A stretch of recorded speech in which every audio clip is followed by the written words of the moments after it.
The game, a few chances really, wasn't it? Do you know what I mean? Like you say, they was trying, but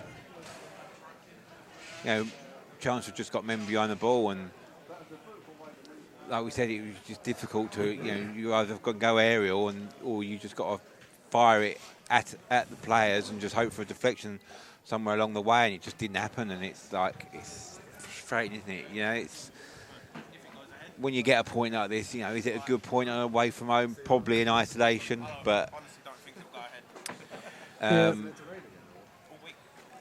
it's just one of those that in the grand scheme of things, and with opposition in the table, it's not going to. These teams are going to. They're all going to play tomorrow, and you expect there to be someone's going to win one of their games, isn't there? So. I don't know. It's just frustrating all round, isn't it? From being 10 men, playing against 10 men for, like you say, 50 plus minutes.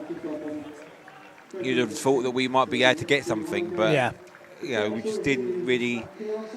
It was up against the conditions as well, wasn't we? And it was just it was a very, very scrappy game. There was no sort of real moments of concerted pressure, and it was just very bitty sort of game, and I think that suited Chelmsford really. They made all those substitutions, not substitutions, but they made all those changes from the team on Saturday, and they came with a game plan, and it kind of worked for them really, I suppose. It has, and I mean, it sort of played into their hands because they had to go defensive for the last 50 minutes. They were unable to. I mean, they tried one or two moments to try and get through and have the odd counter-attacking moment, but they very rarely kept the ball at any stage, did Chelmsford, and it was largely in Maidstone's possession that entire second half, frankly, and there were some good chances. Higgs had a couple of long rangers. I mean, usual wide deliveries. Oh, okay, we've just been told one of the Maidstone coaches has been sent off, apparently, so Craig Fagan may well have just got a red card at the end there. We've just been informed by our media colleagues at Chelmsford, so thank you very much for that. So that's a sour end to the evening, potentially. If that's all confirmed. Difficult one to confirm. I mean, the man's still out on the pitch saying thanks to all the Maidstone fans out there. So we are live recording, as you can tell, and things do happen around us. So good to find out that has apparently happened. We'll get confirmation of that for all the match reports and everything else as and when. But we'll just wait and see. Sure, that's Steve Bennett, the former referee chief. Really does like walking through our camera. I'm surprised he's not knocked it over, to be fair, but then he was a bit like that at times with his officiating. No offence, Steve, only joking. Walking through things and not realising what's going on. Old school. But yeah, I know, seeing you've pulled the table up there, Nigel, I was having a quick look at it as well, and that position, 5 teams all on 52 points. It's a frustration from a Maidstone perspective, but from looking at a league table point of view, that is absolute madness, and that will change tomorrow. Boreham Wood in first are away at Worthing in 4th place. Torquay and Eastbourne Borough both have away games. Torquay at Chippenham, Eastbourne Borough at Slough. Dorking and Truro don't have the easiest of games either in the National League South tomorrow. Dorking host Aveley, so we're going to throw everything at that. What else have we got? So it's Chippenham, Torquay. Chesham Salisbury's already been called off. Dorking, Aveley. Eastbourne are at Enfield, so Eastbourne and Dorking at relegation scrap places.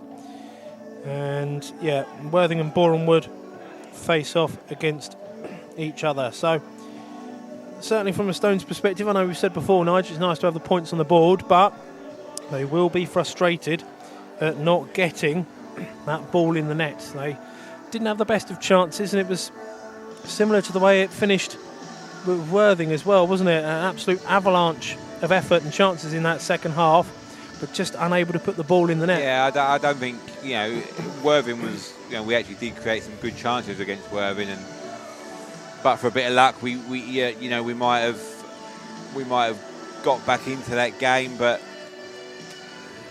yeah, I don't think you could say that we had a clear-cut chance in that second half. Did we really? It was just so difficult, wasn't it? It was just. But the conditions did play a major factor. The wind was swirling around. I mean, you saw it towards the end there, that Charlie Seaman free corner.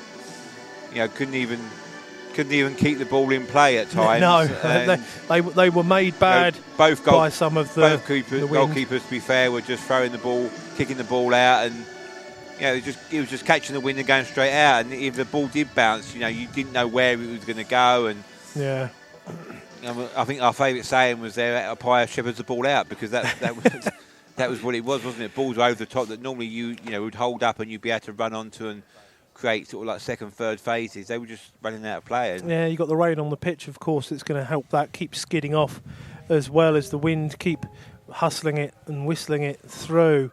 It just didn't hold up tonight for the Stones. Similar again, like we said, to Worthing and Saturday, and just not getting the ball in the net when it mattered. Had the forward line replacements come in. They've obviously had about an hour or so each tonight, a bit longer out there. But you can blame conditions, you can blame the weather. At the end of the day, Stones, like you say, Nigel, probably didn't create as clear-cut as chances as we've seen them do in their run. We said before tonight it was 8 wins in 10 or 2 defeats in 3. Somewhat of a rot being stopped, if there is such a thing as a rot at present. I don't currently think there is. Those 2 defeats to Chesham and Worthing the last 2 weekends have been frustrating, but it's not like we've been a million miles away from any of our opponents, frankly. Oh no, I know, exactly. You cast your mind back to that game in September that we've referenced many a time. That 5-1 game.